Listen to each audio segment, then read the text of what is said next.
અમિતભાઈના દીકરા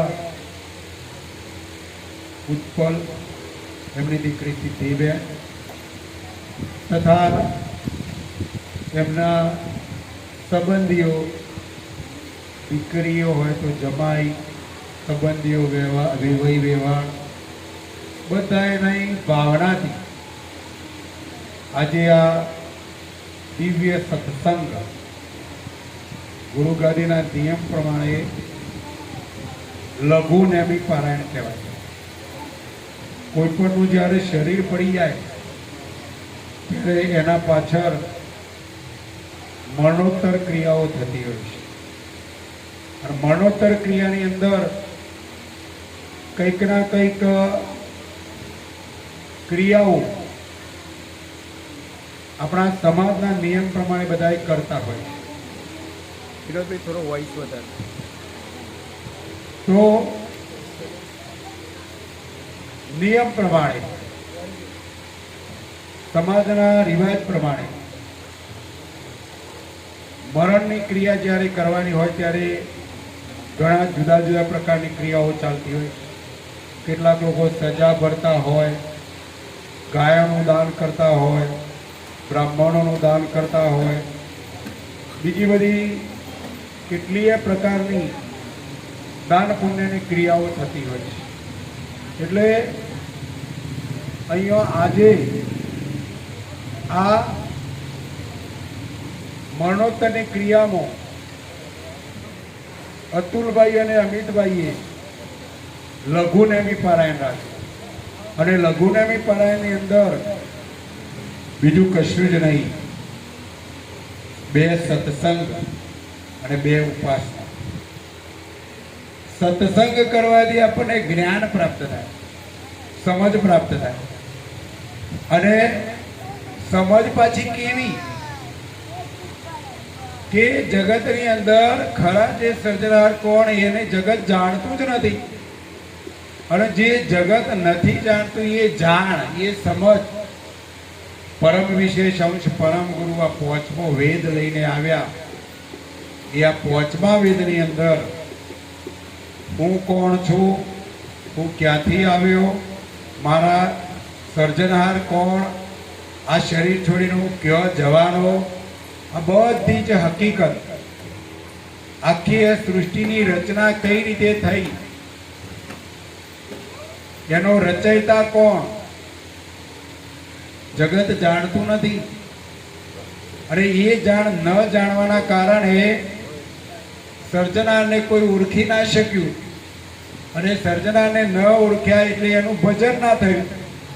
અને ભજન ના થયું એટલે આપણે જન્મ્યા, જીવ્યા, મર્યા, 84ના ચક્કરમાં ભમ્યા કરીએ છીએ. એટલે આ 84ના ચક્કરમાંથી મુક્ત કરવા માટે સૃષ્ટિના સર્જનારે પરમ વિશેષ અંશ પરમ ગુરુને 5મો વેદ લઈને મોકલ્યો.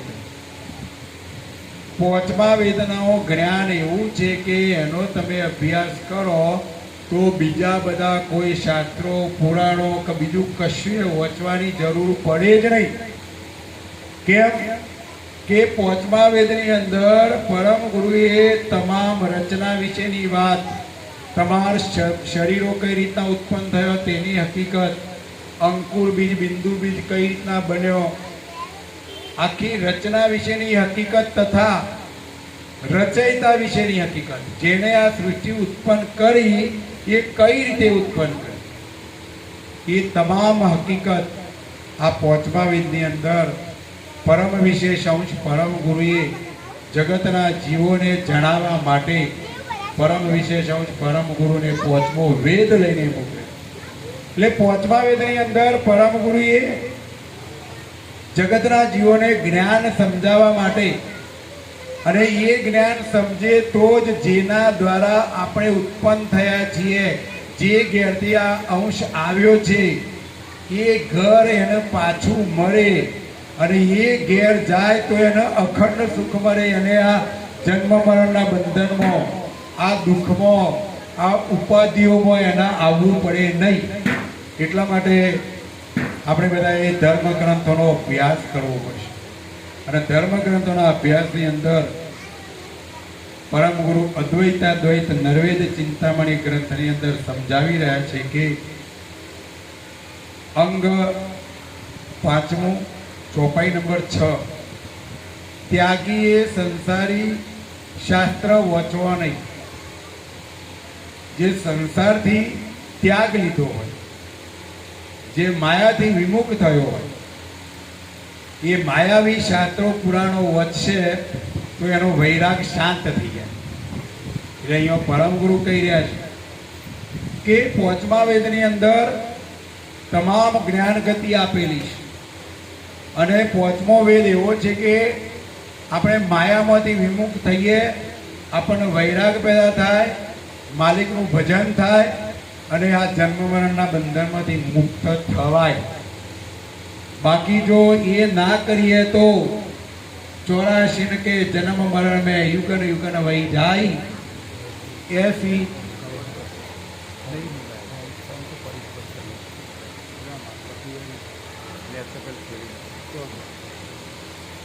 થેલી અશોક ઉપાસનાની બુક પડી છે.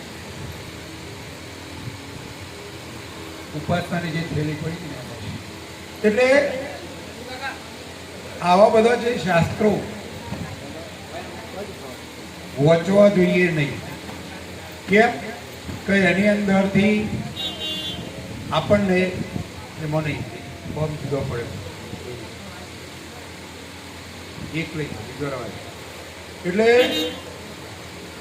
અદ્વૈતાદ્વૈત નર્વેદ ચિંતામણી ગ્રંથની અંદર પરમ ગુરુ સમજાવી રહ્યા છે કે ત્યાગી એ સંસારી શાસ્ત્ર વોચવો નહીં. કેમ તો જેને ત્યાગ પેદા થયો છે, જેને વૈરાગ થયો છે, એ જો માયાને પુસ્તકો વોચે, માયાવી શાસ્ત્રો પુરાણો વોચે તો એને શું થાય? એનો ત્યાગ છે એ શાંત થઈ જાય. એટલે અહીંયા પરમ ગુરુ સમજાવી રહ્યા છે કે તે રંક શ્રીમંત જંતકુ કોડી ન મિલે ખર્ચકો ત્યો બાત ન કે જ્ઞાન મુક્ત સે કરતા મિલે ન દર્શકો. તે રંક શ્રીમંત જંતકુ કોડી ન મિલે ખર્ચકો. પરમ ગુરુ અહીંયા દ્રષ્ટાંત આપી રહ્યા છે, સમજ આપી રહ્યા છે કે કોઈ પૈસાદાર કહેવાતો માણસ હોય, કહેવાય પૈસાદાર, અને ગરીબ માણસને એક કોડી પણ ખર્ચવા મળતી નથી.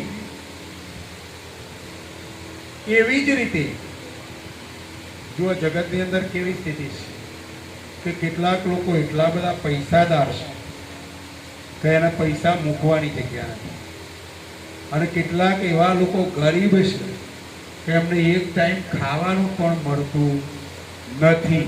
આવી સ્થિતિનું નિર્માણ છે.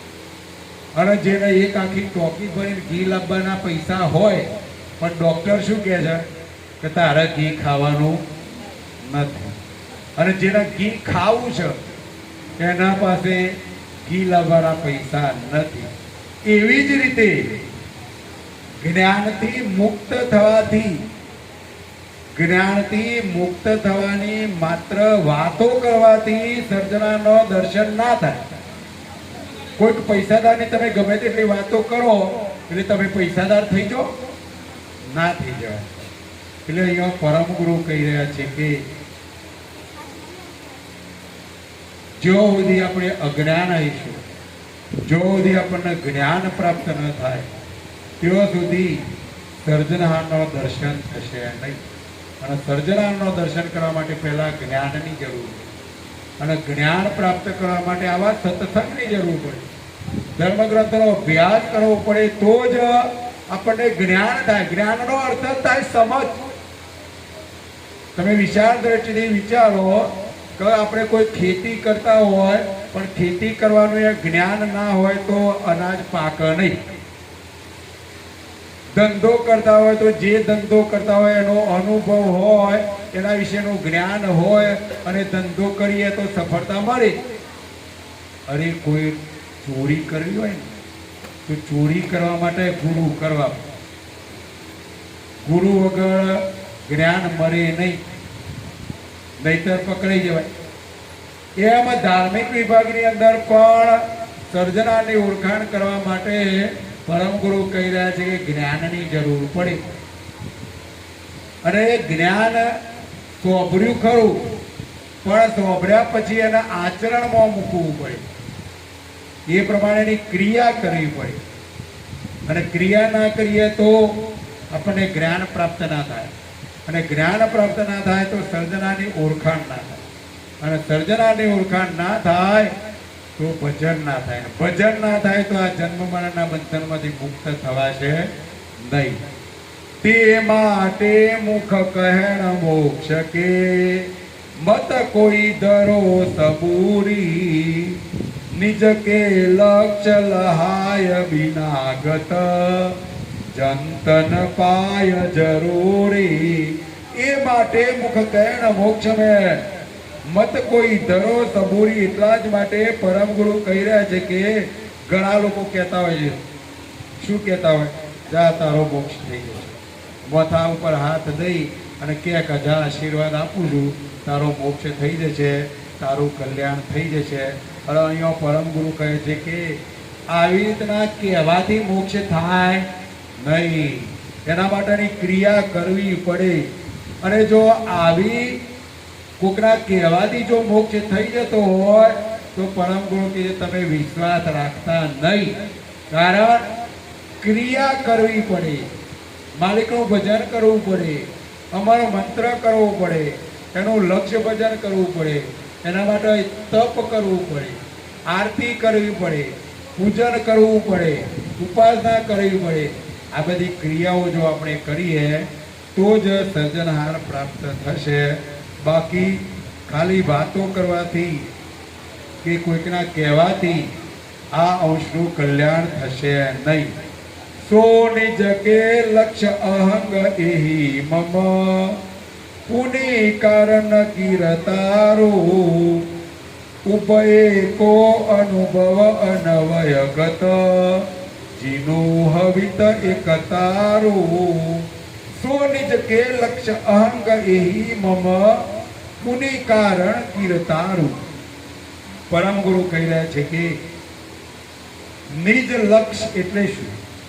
તો નિજ લક્ષ્ય એટલે મારું ચૈતન્ય સ્વરૂપ અને તેના કારણ રૂપ કર્તા નું સ્વરૂપ. આપણે બધાએ હાલ હાલતા ચાલતા છીએ, ચલાયમાન છીએ. શાના કારણથી? આ શરીરનો સંચાલક અંશ આ શરીર ઉપર એની દ્રષ્ટિ છે માટે આપણે ચલાયમાન છીએ. જો આ શરીર અને અંશ બેને જુદા પાડીને સમજવાનો પ્રયત્ન કરો અને જો આ અંશ એક દાડો રજા પાડી દે તો રામ બોલો ભાઈ રામ, ઉપાડો સ્મશાનમાં. હવે આપણા બધાની ભૂલ ક્યાં પડી ગઈ છે કે શરીરની ચિંતા કરીએ છીએ. શરીરમાં દોત પડી જાય તો ચોકડું ન ખાઈએ, કોઈ ઘૂંટણ દુખતા હોય તો નવી ઢોકળી ન ખાઈએ, પથરી ઉપડે તો એની દવા કરાવીએ. શરીરને આપણે રિપેર કરાવીએ છીએ, શરીર ઉપર આપણી દ્રષ્ટિ રહેલી છે. હવે આ શરીર કેટલો સમય ટકવાનું? 60 વર્ષ, 70 વર્ષ, 80 વર્ષ કે 100 વર્ષ. ગમે એટલું રિપેર કરાયેલું હશે તો પણ અવધિકારે એનો નાશ થવાનો. પણ શરીરનો જે સંચાલક છે એ અવિનાશી છે, અજરા અમર છે, કાયમ છે, અજન્મા છે. અને આવો શરીરનો જે સંચાલક અંશ છે એને કોઈ દાડો ઓળખ્યો? એને જોવાનો પ્રયત્ન કર્યો? એ કોણ છે? આવ્યો ક્યાંથી? શરીર છોડ્યા પછી ક્યાં જશે? જે આખા શરીરને આખા વિશ્વની અંદર ફેરવે છે એ અંશ હોય તો જ આ શરીર ચલાયમાન હોય. તારે એ આત્મા વિશે કોઈએ વિચાર ના કર્યો. પરમ ગુરુ કહી રહ્યા છે કે નિજ લક્ષ્ય એટલે પોતાનું જે ચૈતન્ય સ્વરૂપ, અને આ ચૈતન્ય સ્વરૂપના કારણ રૂપ સૃષ્ટિના સર્જનાર. કારણ કે આ શરીરનો જે સંચાલક અંશ છે એ અંશ એ સર્જનારનો એક ભાગ છે. જો એ ના હોય તો આ શરીર ચાલી શકે નહીં. પણ અહીંયા ભૂલ ક્યાં પડી ગઈ કે આપણે બધા માયામાં આવી ગયા. માયામાં આવી ગયા એટલે મારું ને તારું, અમારું ને તમારું કરી રહ્યા છે. પરમ ગુરુ અહીંયા કહી રહ્યા છે કે કશુંય તારું એ નથી અને કશુંય મારું એ નથી. શરીર જ્યારે છોડે ત્યારે તારે બધું એ છોડવું પડશે. આજે નહીં તો કાલે, કાલે નહીં તો શરીર છોડે એ તારે બધું છોડવું પડશે. તો પરમ ગુરુ કીધું હું તને શરીર છે હયાત શરીરની અંદર હું તને છોડાવવા માટે આવ્યો છું. ત્યારે આપણે બધા એને છૂટતું નથી. અને આપણે બધાને ઝઘડા છે ના, બોલો વિચાર કરો. સાસુ વહુનો ઝઘડો આનો હોય, તું વધારે કામ કરે છે ને હું શું કરું છું, તું વહેલા ઉઠું છે ને હું લેટ ઉઠું. આ રહે ઝઘડા હોય. ભાઈઓના ઝઘડા ના હોય. બાપાએ સંપત્તિ વેચી હોય, એમાં તારા આટલી ભાગમાં આવી, મને આટલી આપી, અમારા તમારું ઝઘડા ના. અહીંયા પરમ ગુરુ શું કહી રહ્યા છે કે હે અંશ, તું અમારું તમારું, મારું ને તારું આટલું છોડી દે બસ. અને પરમ ગુરુના વચનો સત્ય સનાતન. વિચાર દ્રષ્ટિથી તમે વિચારો કે કશુંય મારું નથી, કશુંય તારું નથી. શરીર છે ત્યાં સુધી સર્જનારે આપણને આ જે કંઈ આપ્યું છે બધું એ સર્જનારનું છે, સર્જનારે બનાવેલું છે. આપણું હોય તો પોટલા બધી બધું ઉપર લઈ જઈએ, પણ કશું એ સાથે આવતું નથી, આવવાનું એ નથી. પરમ ગુરુ કહી રહ્યા છે કે હે અંશ, તું જે સાથે નથી આવવાનો એના પાછળ ગોળો થઈ ગયો છે, દોડાદોડ કરે છે. અને જે સાથે આવવાનું છે એનું ભજન કરતો નથી, એની પ્રાર્થના કરતો નથી, એની ઉપાસના કરતો નથી, એનું લક્ષ્ય ભજન કરતો નથી. તારે જે કરવાનું છે નથી કરવાનું કરતો, અને નથી કરવાનું એ કરી રહ્યો છે. પણ આપણે સંસારમાં છીએ, માયામાં છીએ, એટલે બધાની જરૂર. પરમ ગુરુ કહી રહ્યા છે કે તને માયામાં મૂક્યો છે. માયાની અંદર આહાર, નિંદ્રા, ભય અને મૈથુન 4 પ્રકારની ક્રિયાઓ દ્વારા આપણે મોજ મજા કરીએ છીએ. અને મોજ મજા કરવાની છે, પણ સાથે સાથે માલિકનું ભજન પણ કરવાનું. આપણે બધાની ભૂલ ક્યાં પડી ગઈ છે કે ભજન કરવામાં પાછા પડીએ છીએ અને ભોજન કરવામાં પહેલો નંબર, માલિકની આપેલી સાહેબી ભોગવવામાં પહેલો નંબર. એટલે એ પરમ ગુરુ કહી રહ્યા છે કે પોતાના ચૈતન્ય સ્વરૂપને ઓળખો, અને જે ચૈતન્ય સ્વરૂપ જે અંશ છે એ અંશ જે સર્જનહારનો એક અંશ છે, એટલે એના કારણરૂપ એવા નિજ સર્જનહાર છે. એ સર્જનહારને આપણે ઓળખીએ તો આ શરીર છૂટે ત્યારે એની સાથે એકતા થઈ જાય, અખંડ સુખ મળે, કોઈ પણ જાતનું દુઃખ રહે નહીં. એટલે અહીંયા પરમ ગુરુ આપણને સમજાવી રહ્યા છે. પરમ ગુરુ પણ કહી રહ્યા છે કે હું સૃષ્ટિના સર્જનાનો પરમ વિશેષ અંશ છું. હું સર્જનાર નથી. તમને એ સર્જનારની ઓળખાણ કરાવવા માટે, એમનું જ્ઞાન આપવા માટે, એની સમજ આપવા માટે આ વિશ્વની અંદર માનવ ઘાટ રૂપે પ્રગટ થયો છે. અને 105 વર્ષ પરમ ગુરુ આ 5મા વેદના જ્ઞાનનો પ્રચાર કરી ગયા. એટલે આપણા હૃદયની અંદર આવો વચનો સોંપરશો તો માયામાં આપણો ભાવ રહેશે. માયાથી આપણે થોડા કંઈક વિમુખ થઈશું, અને માયામાંથી વિમુખ થશું તો જ માલિકનું ભજન થશે.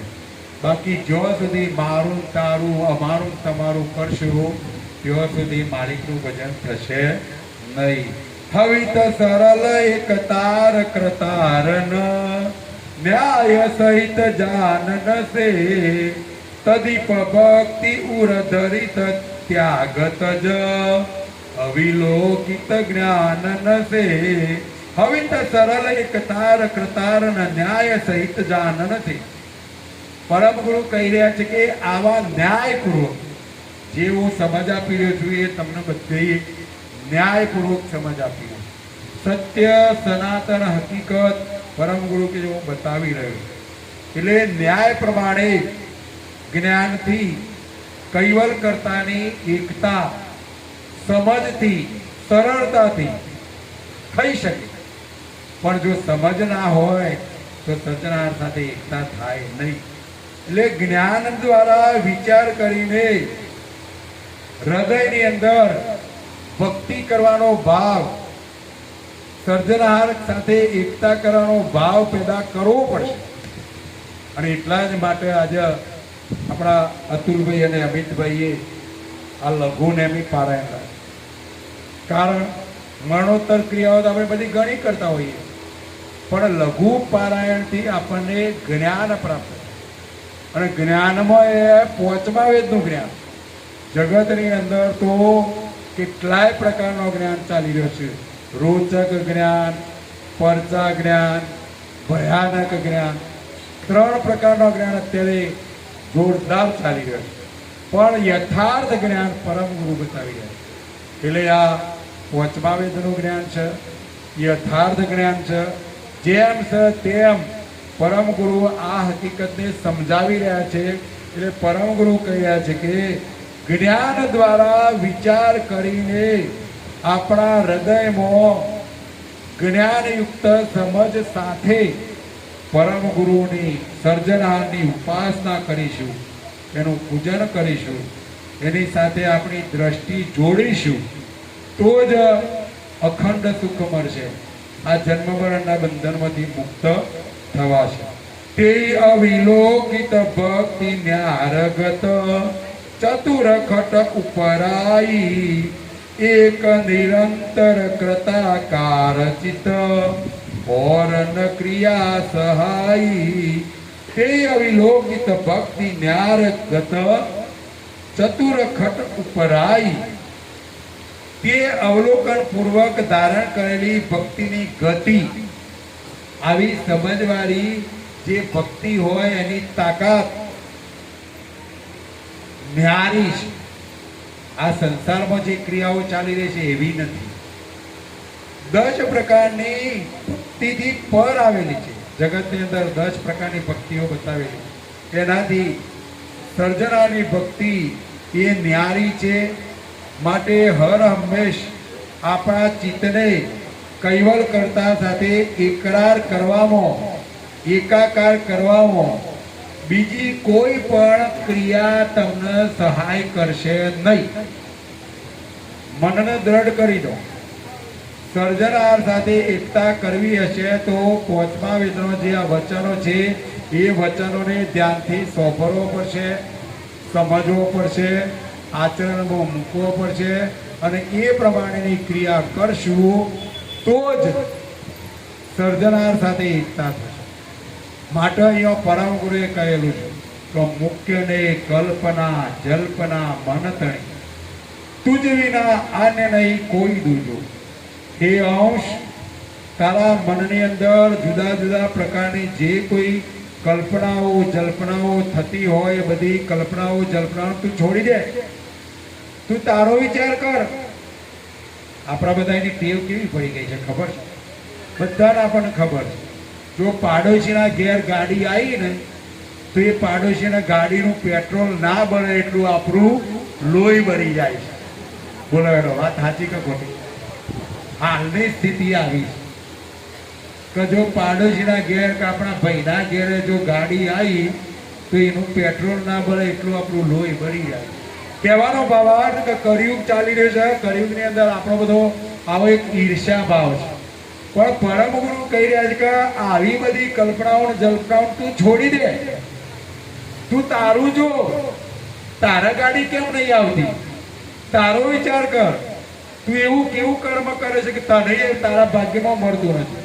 તું સારું કર્મ કર, સારી ક્રિયા કર. તારા વિચારો છે એ વિચારોને પોઝિટિવ રાખ. નેગેટિવ કોઈ તારો વિચારો કરવા નહીં. નેગેટિવ વિચાર કરશો તો આપણા ખાતામાં પાપ થશે, અને પાપ થશે તો એ દુઃખ ભોગવ્યા વગર છૂટકો નથી.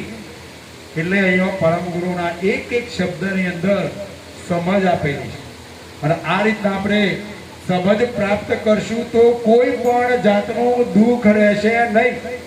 પણ આપણે બધાને મોટામાં મોટી એક ભૂલ પડી ગઈ. કઈ ભૂલ છે ખબર છે?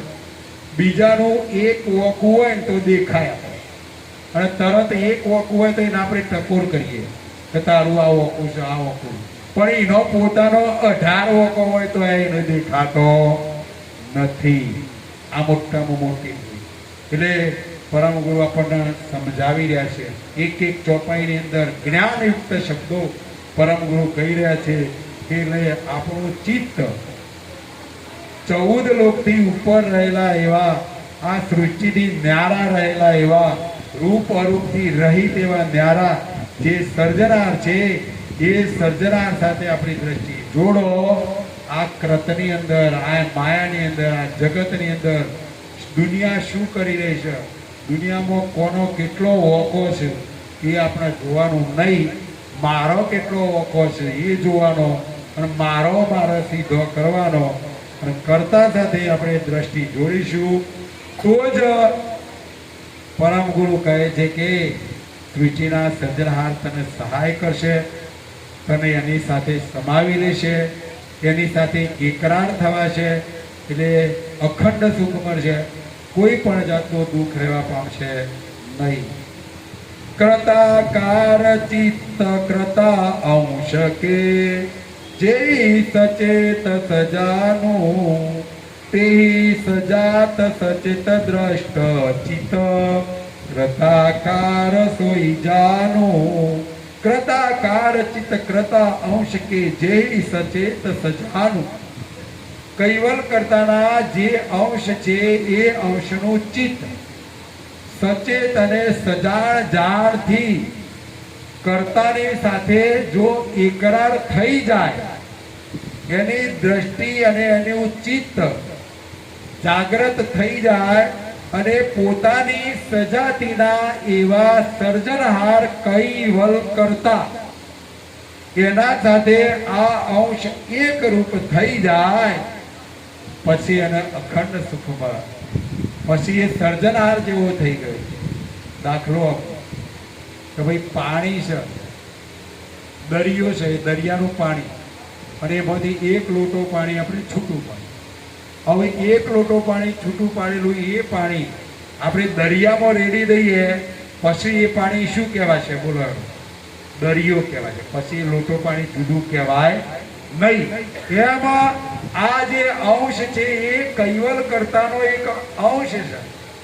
એ અંશ કૈવલ કરતાની સર્જનાની સજાતિનો અંશ, અને આ અંશ સર્જના સાથે એક રૂપ થઈ જાય પછી એ અંશ રહેતો નથી. પછી શું થઈ જાય? એ પણ સર્જનહાર રૂપ એક રૂપ થઈ જાય.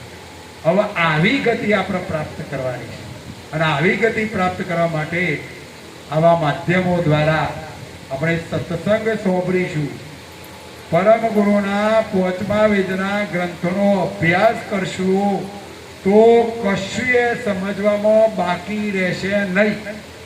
ભલે તમે ગમે તે સંપ્રદાયમાં માનતા હોય, માનજો, મારી ના નથી. કારણ સર્જનહારે જે 14 લોકના દેવો 5 વેદ બનાવ્યા હતા, એમાં 5મા વેદનો આદ્યશક્તિએ બંધ કરાવ્યો. 4 વેદો વધ્યા અને 4 વેદોના આધારે 6 શાસ્ત્રો થયા. 6 શાસ્ત્રોના આધારે 18 પુરાણ થયા, અને 18 પુરાણોના આધારે 18 જુદા જુદા ભગવાનો થઈ ગયા. એટલે જુદા જુદા ભગવાનોની સ્થાપના થઈ. એટલે જગતમાં અમારું તમારું, અમારા ભગવાન તમારા ભગવાન, આ બધું થવા લાગ્યું. બાકી આપણા બધાના સૃષ્ટિના સર્જનાર એક જ છે, એક છે. એનું પ્રમાણ શું? તો દરેકનો મોડલ પણ એક જ છે. આખા વિશ્વમાં તમે અમેરિકામાં જશો તો એ અમેરિકાના માણસના ઓખો કોઈ પાછળ નહીં ચોંટાડે, એને આગળ 2 ઓખો, નાક, કાન, મોઢું, મોડલ એક જ પ્રકારનું. જો ભગવાન જુદા જુદા હોત તો બધાનો મોડલ જુદો જુદો હોત. લોહીનો રંગ પણ બધાનો જુદો જુદો હોવો જોઈએ, પણ જુદો જુદો નથી. એનો અર્થ એવો થાય, હિન્દુ, મુસ્લિમ, શીખ, ઈસાઈ, યહૂદીઓ, મોગલો, જે કોઈ આ વિભાજનો છે બધાનો સર્જનહાર એક જ છે. પણ જગતના જીવો 5મો વેદ બંધ થવાના કારણે આ હકીકતને જાણી શક્યા નહીં, અને આ હકીકતને જે નથી જાણી શકાય એટલા માટે સર્જનહારે 5મો વેદ લઈને પરમ ગુરુને આ વિશ્વની અંદર મોકલ્યા છે. એટલે જેમ જેમ જેમ તમે 5મા વેદનું જ્ઞાન જાણશો, એનો અભ્યાસ કરશો, એમ એમ સજાતી સાથે આપણે બધા સૃષ્ટિના સર્જનાની સજાતિના અંશ છીએ. શરીર તો 5 તત્વોની અંદર ભળી ગયું, પણ શરીરનો સંચાલક છે એ આ જન્મ મરણમાં આવ્યા જ કરે છે. એમાંથી આ સર્જનહારને મુક્ત કરવા માટે પાંચમા વેદના જ્ઞાનથી આ અંશ એની સજાતી સાથે એકરૂપ થઈ જાય તો એ પણ સર્જનહાર બની જાય છે. અખંડ સુખ મળે, પછી એને કોઈ પણ જાતનું દુઃખ રહેતું નથી. એ પણ કર્તાકાર બની ગયો એમ જાણી લેવું. और चतुर अंग सक्रण के चित कृताकार नव होई ते अंश हथियार करण सम कृता लखित नहीं कोई. और चतुर अंतकरण के चित कृताकार नव होई.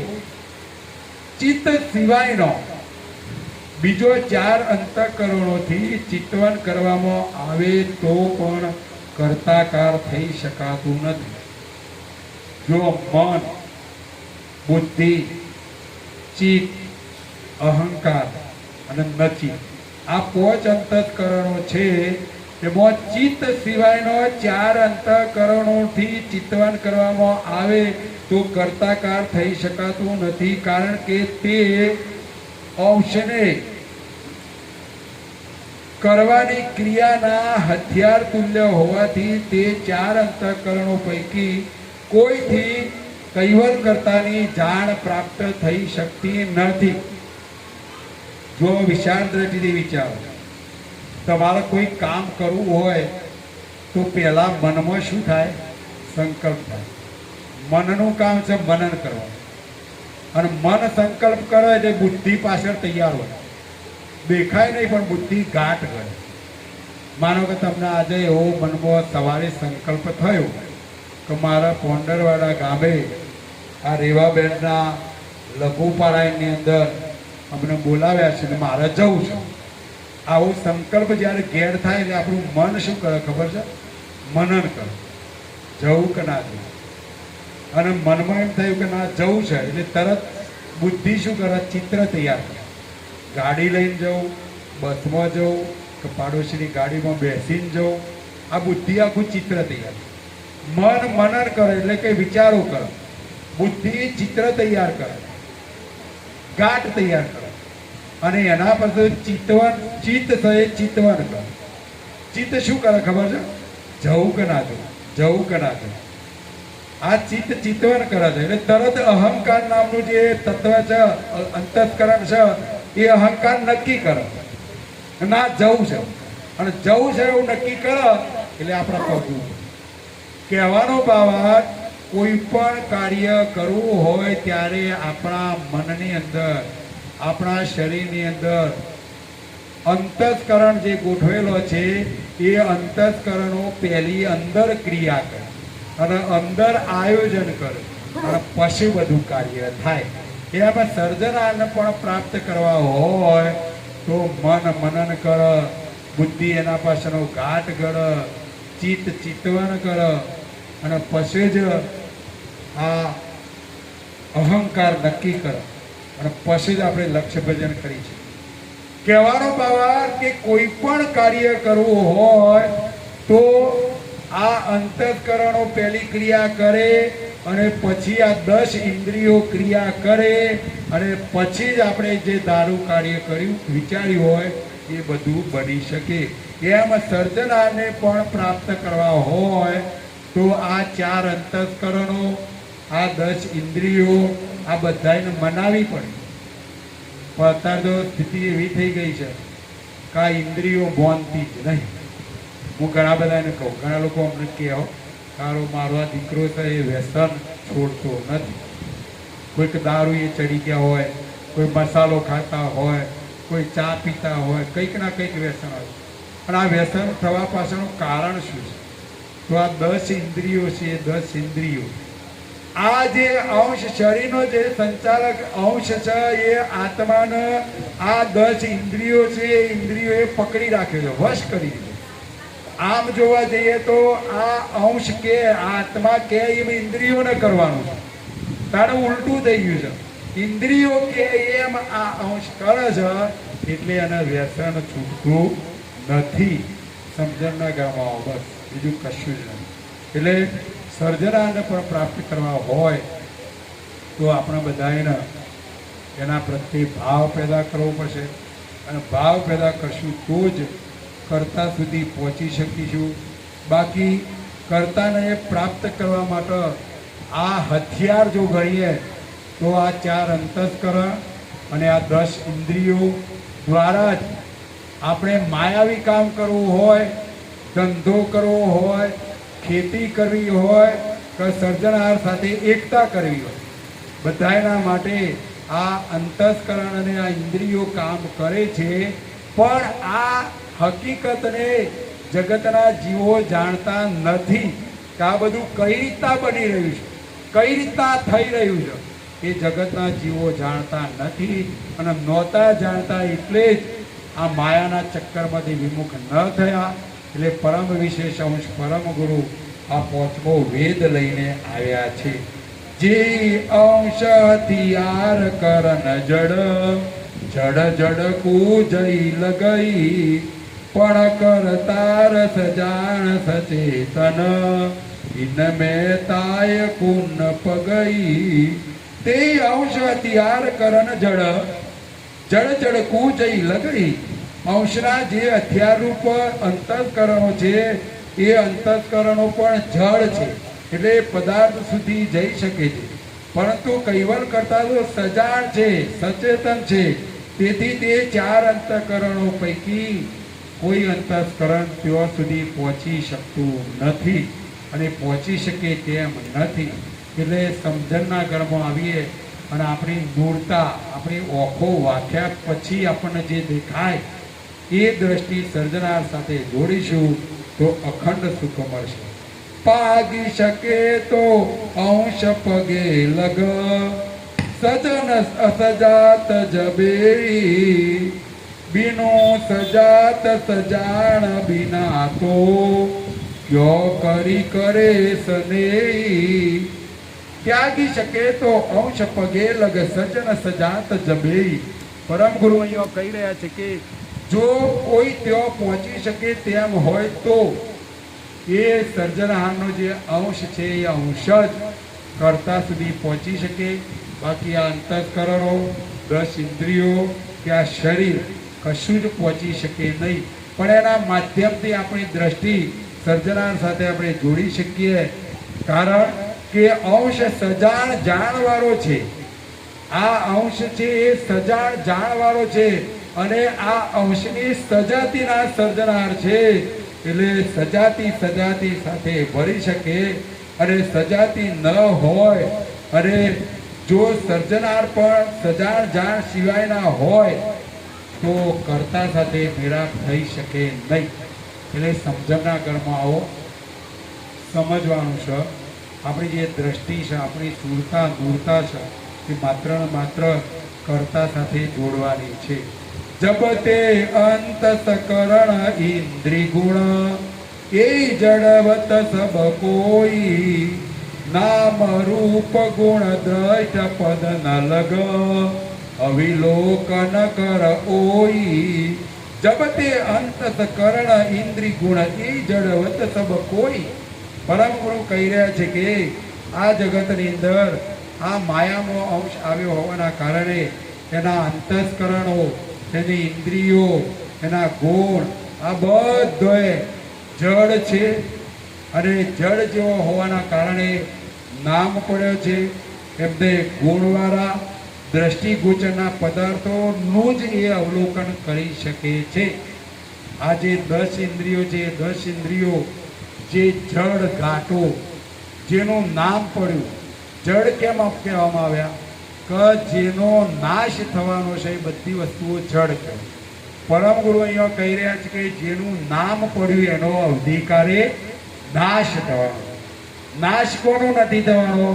માત્ર ને માત્ર સૃષ્ટિના સર્જનાર અને સર્જનારનો આ ચૈતન અંશ જે શરીરનો સંચાલક છે એ નાશ થતો નથી.